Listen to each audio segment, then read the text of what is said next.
Sounds about right after that episode. Oh, is this flashback? Yes! どうしたのエド？プレゼント。僕が練習したんだよ。本当にエドはすごいわ。こんなに立派なものを作れるなんて。でも。お母さんはちゃんと作ってくれなかったのね。Oh boy. 遊ぼう。Oh yeah. Oh yeah. As expected, it's gonna haunt them for a bit. 兄さん。 Right? Does Al even need to sleep? Not really, right? タッカー氏は資格剥奪の上、裁判にかけられる予定だったけど。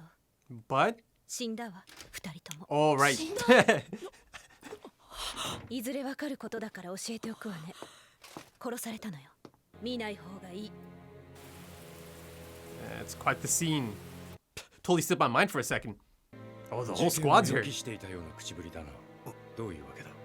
Yeah, they know someone's going around taking out alchemists, state alchemists. 神は試練を与えたもうた。邪悪なる教徒があらぬ噂を広めて我らの信仰心を乱し、軍は弾圧を企んでいる。打楽してはならん。Oh boy. Now that's not Carnello, but that's certainly his form. Oh. そいつは俺たちに嘘をついてたんだぞ。ああ、まったくだ。Okay, who is this? Who is this? これは教主様。これが終わったらさっさと受け持ちの町に帰らせてもらうさ。鋼の坊やが邪魔されたけど、結局うまく利用できたわ。あんたがちょっと情報操作して、わしが信者どもを煽ってやっただけでこのありさまだ。単純だよ。Music though. ってやつは。Okay, yeah. He might be another one of the seven deadly sins. 象は象を呼び、何度繰り返しても学ぶことを知らない。人間は愚かで悲しい生き物だわ。ところでエンビー、いつまで Envy, okay. 気持ち悪いわよ。Go on. やだな、ノリだよ、ノリ。でもどうせ変身するなら、やっぱり分かって可愛い方がいいよね。タッカー？ああ、いいんじゃないの、あんな雑魚。それが殺したの例のやつなんだよね。And that guy, huh? イーストシティって言ったら炎の大佐がいたかしら。そう、鋼のおちびさんも滞在中らしいよ。Fullmetal brat. 仕事の邪魔してくれたのは腹が立つけど、死なせるわけにはいかないわね。大 Is 事 that な人 so? 柱だし。ごちそうさま。例のやつ。Scar. の男。ああ、 Great name. わからんから俺たちはそう呼んでる。5日前にはグランのじいさんもやられてる。グラン准将が兵器連成と軍隊格闘の第一人者だぞ。それくらいヤバいやつだってことさ。ここらで有名どころと言ったらタッカーとお前さんだ。No. まずい。There's two others. 俺たちの信じる錬金術って何だろうってずっと考えてた。この世界も法則に従って流れ循環している。人が死ぬのもその流れのうち、流れを受け入れろ、って先生によく言われたっけ。分かってるつもりだった。でも分かってなかった。だから母さんを。そして今もどうにもならないことをどうにかできないかと考えてる。雨ならモヤモヤした気持ち流してくれると思ったけど、今は顔に当たる一粒すら鬱陶しい。肉体を持たない僕には雨が肌を打つ感覚もない。それは寂しいし辛い。僕はやっぱり元の体に人間に戻り。 Whoa. 鋼の錬金術師 Oh エ boy. ドワード・エルリックだな。 Get ready.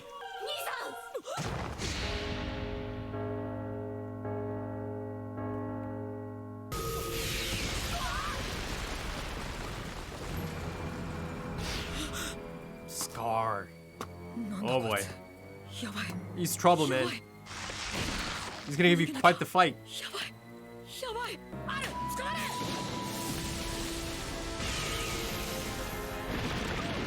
Oh. 命狙われる筋合いはねえぞ。 Oh, back in the alley. あんた何者だ。なんで俺たちを狙う？ He's about to tell you. 貴様ら作る者がいれば壊す者もいるということだ。 Oh. やるしかねえってか。いい度胸だ。だが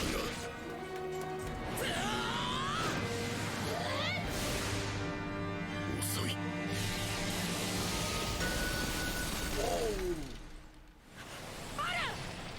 中身がない。遅い。 Yeah, there's not really the lady's just standing there. 両手を合わせて輪を作り連戦を行うわけか。 Oh boy. ならばまずはこの鬱陶しい右腕を破壊させてもらう。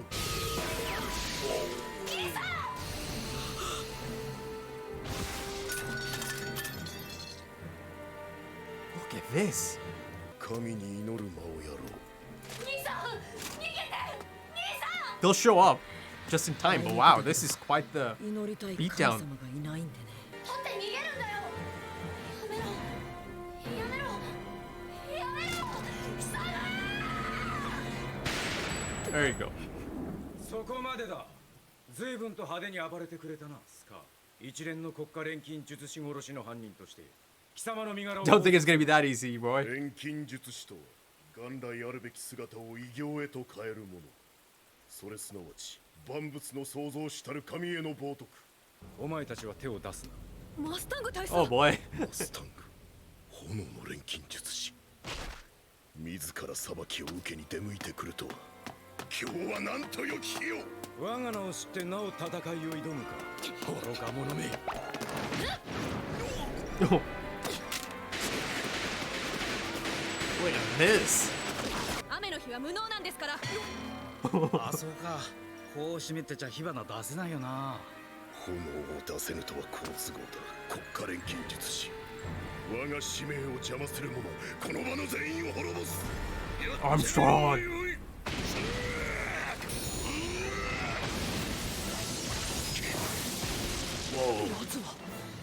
タッカー氏を殺害した犯人だ。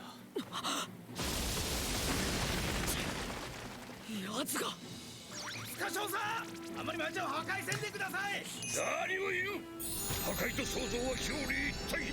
壊して作る。これすなわち大宇宙の法則なり。奴も錬金術師か。そうか。錬金術の錬成過程は理解、分解、再構築の3つ。あいつはそれを分解で止めてるんだ。 Okay, that's why I seemed a 自分も bit. 錬金術師って。しかもなぜ国家資格を持つ者ばかりを狙うのか。 He's got a beef with the government, doesn't he? 体に似合わぬ身のこなしと常人離れした破壊力。 It's quick そして for big man. ここぞというところで大振りになる。ここだ。Whoa.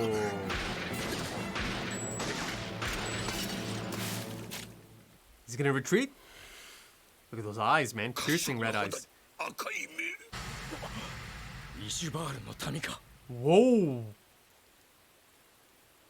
囲まれたか。 Okay, so there is probably a tragedy in his past then. He's a native. やろう、地下水道に。俺がエルリックの弟とは。深い事情がありそうっすね。 Oh, yeah. アルフォンス。なんで僕が逃げろって言った時に逃げなかったんだよ、このバカに。生き延びて、もっと錬金術を研究すれば元の体に戻る方法もニーナみたいな子を救う方法も見つかるかもしれないのに、その可能性を捨てて死ぬ方を選ぶなんて、そんな真似絶対に許さない。ああ、右手もげちゃったじゃないか、兄さんのバカだね。Wow. でも生きてる。 And the sun comes out. まったくバンコクスペシャルびっくり症だな、こりゃ。すまん。オーケー、上には内緒にしとくさ。イシュバールの民は石原を唯一絶対の創造神とする東部の一部族だった。13年前、軍将校が誤ってイシュバール人の子供を射殺してしまった事件を機に内乱へと発展した。7年にも及ぶ攻防の末、軍上層部から下された命令。 Oh boy. Here it is. イシュバール殲滅。 Wow. 多くの国家錬金術師が人間兵器として駆り出された。Some familiar faces there. Whoa. そして国家錬金術師は目覚ましい戦果をもたらした。だからイシュバールの生き残りであるあの男の復讐には正当性がある。次に会った時は問答無用で。Easier said than done, Roy. また歩き出すよ。生きてる限り立ち止まってられないからな。兄さん。まずはお前の体を治すために俺の腕を元に戻さないと。Oh, back to hometown then? 鎧と魂の定着方法を知ってんのは俺だけだからな。だね。しょうがねえ。久しぶりに行ってくるか。うちの整備士のところに。Yes. But the episode's about to end. Great setup for the next episode, though. Right then, that certainly lifted the mood in its conclusion, didn't it? A quick glimpse of our childhood friend, Winry, who's all grown up as well. So, that reunion should make for some great moments in that next episode, right? Really, really looking forward to that, actually. And even before that, in the meeting room, there's a great moment as Hughes and Riza and Roy all have smiles on their faces, right? Listening to the Elrics as they're full of hope again, found that drive to keep moving again. They're seeing that the resources of the military are being used for something so positive, right? And worth chasing in comparison to some of the really dark history of the military, some of the really recent dark history of the military, right? And, as showcased, many of them played their part in that as well. And that was because I finally got some much needed exposition on the Ishval Civil War, right? The extermination of Ishval, to be more specific. So indeed it was a genocide. And of course, King Bradley passed down this extermination order, and many of these state alchemists, they were sent out to execute this order. A lot of familiar faces from the past 5 episodes. I saw Roy, Isaac McDougall, Armstrong, Kimberly, who looked quite happy to be in that situation. The mustache alchemist, Scar took out in the last episode. Can't quite remember his name, but yeah, he was there too. There was another smaller alchemist. He had like a stash and a goatee. Don't think I've seen him yet. Pretty sure I haven't seen him yet. And of course, as depicted in those flashbacks, they were devastatingly effective out there. But also, I'm not fully convinced just yet that that's all there is to this, to this Ishval genocide. Because, that's quite a drastic step to take. That is an absolutely alarming decision to make, to initiate that level of bloodshed and death. So, it's still early days. It's still early days in the story. I'm only 5 episodes in, plenty more episodes to go. So, I don't think I have the complete picture just yet for a lot of things, actually, that came up in this episode. I mean, at this point, I'm quite sure that, many of them are burdened with guilt for the rest of their lives, right? Because of this complicity. I brought up in the last episode that, even Armstrong had this somber tone about him, as he's speaking of Ishval, right?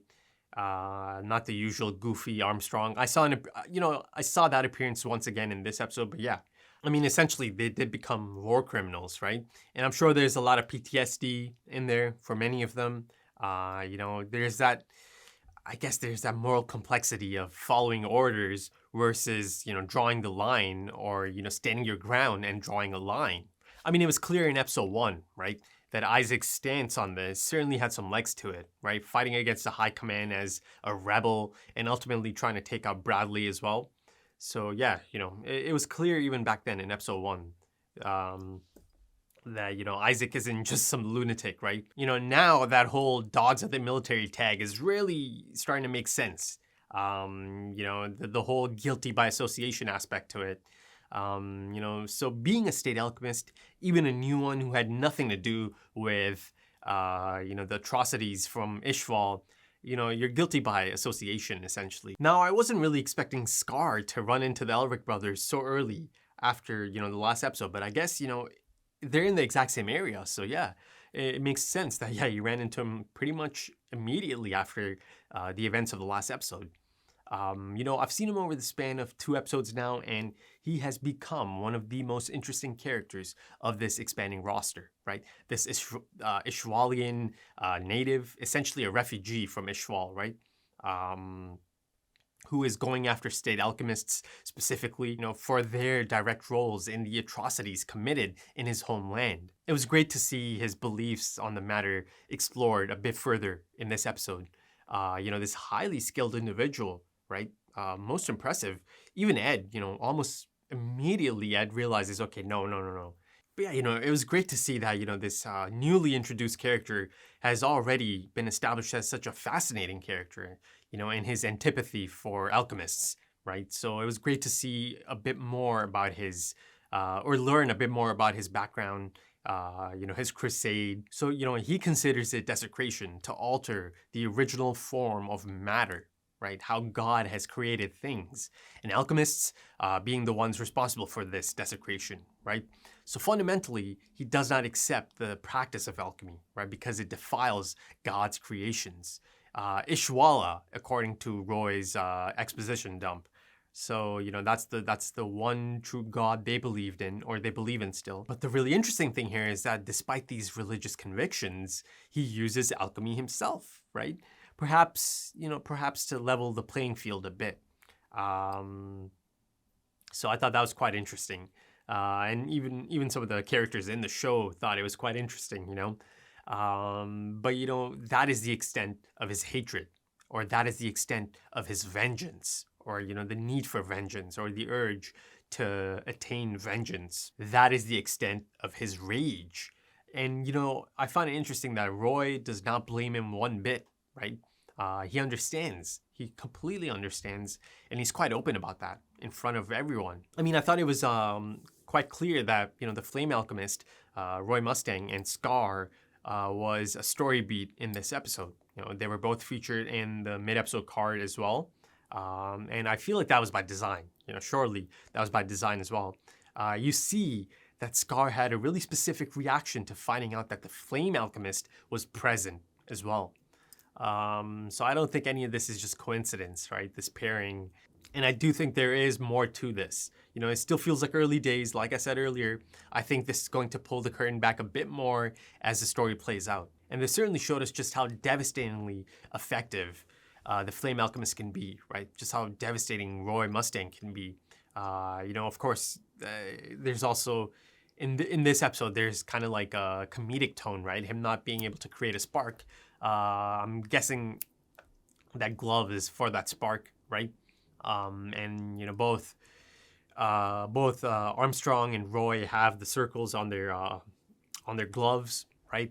But yeah, it was kind of jarring, right? On one end, there's this comedic take on him not even being able to create a spark, but then through the flashback, yeah, you're seeing just how devastating his ability can be. And again, it's jarring to see him doing that, right? It's kind of jarring to see any of them in that position, or accepting that. Again, they're following orders, but these are some really strange orders, right? So yeah, that aspect of it, I'm certainly quite interested in how that played out. Again, I think this is just scratching the surface. There's probably so much more to this. But yeah, before I move on from that topic, circling back to Scar's crusade for vengeance and the rage flowing through him, it's that cycle, right? Hate breeds hate, retaliation breeds retaliation, that whole, cycle of death and misery. So you see that. You really see that on display through Scar. Now let's circle back to Lior as a new Seven Deadly Sins member is introduced, right? Essentially, they had to call in Envy from his or her assigned town, right? So the picture is becoming a bit more clear now. They seem to be stationed in areas of interest, right? Lust has been stationed in Lior since episode 1 alongside Gluttony. Inciting large-scale violence and unrest and bloodshed seems to be one of their main goals, right? Manipulating the people, the masses. They're certainly exploiting human nature, which to them is amusingly predictable at this point. They've seen it all before, clearly. And of course, it's a bit of a scary mirror to our own reality as well, right? Our past informs our present. Past behavior is the best indicator of future performance, right? Blood calls for blood. Hate breeds hate.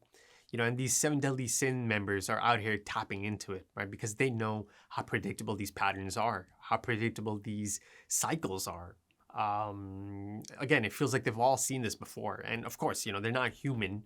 So yeah, you know, you see that they really look down on humans. And they know that violence is the last refuge of the incompetent, right? And they're using it to their advantage. And you know, it appears that Gluttony might have been talking about Ishval at one point, right? He asked Lust, are a lot of people going to die again? So it is possible that there might actually be yet another nefarious level to the tragedy and the atrocities in Ishval, right? Because it's sounding like they're trying to recreate something similar in nature, be it in Lior and some of these other places they might be stationed in, because it does feel like they are trying to recreate that type of bloodshed again. And you know, the Flame Alchemist gets another mention here. Colonel Mustang is brought up. So he appears to be part of their plans as well, right? A person of interest for them. And of course, Ed is a person of interest to them as well. And she mentioned that he's an important human sacrifice. So is she implying that Roy is also a potential candidate for this human sacrifice business she's going on about? So of course, you know, in this episode, Roy Mustang is certainly framed as a really important character, right? Someone of interest for sure to the story down the line, or, you know, even now, as I slowly get to, you know, learn more about him, as the curtain gets peeled back on Roy Mustang. And also in the conclusion to episode 1, she was on the phone with an associate in Central, right? And she was disappointed that Isaac died because he was a human pillar. And then later I found out that, you know, that's supposed to mean sacrifice. But the fact that it was translated as pillar, human pillar, kind of also implies that they require multiples, right? Multiple pillars for something, right? That's the thing I don't know yet. But they require these human sacrifices or human pillars. You know, Isaac was a candidate, but he died. Roy Mustang is brought up clearly a candidate for this. Ed is, you know, she straight out just called him a human sacrifice. And of course, Ed is quite unique. So, you know, the criteria to be a human sacrifice isn't really too tough to crack then, I think. But then that does raise the question, what exactly are these human sacrifices needed for? You know, what's the grand plan they seem to have? That, you know, they have different members scattered in different areas, positioned in different areas, inciting bloodshed. So yeah, you know, episode by episode, I'm also getting to see this side of it. You know, you've got lust and envy and gluttony, and she mentioned father in the last episode, or 2 episodes ago now, right? Yeah, 2 episodes ago. But staying on Ed, you see that he was dealing with some PTSD of his own, you know, really earlier on in the episode. You know, he was in a different place mentally in the opening section of that episode.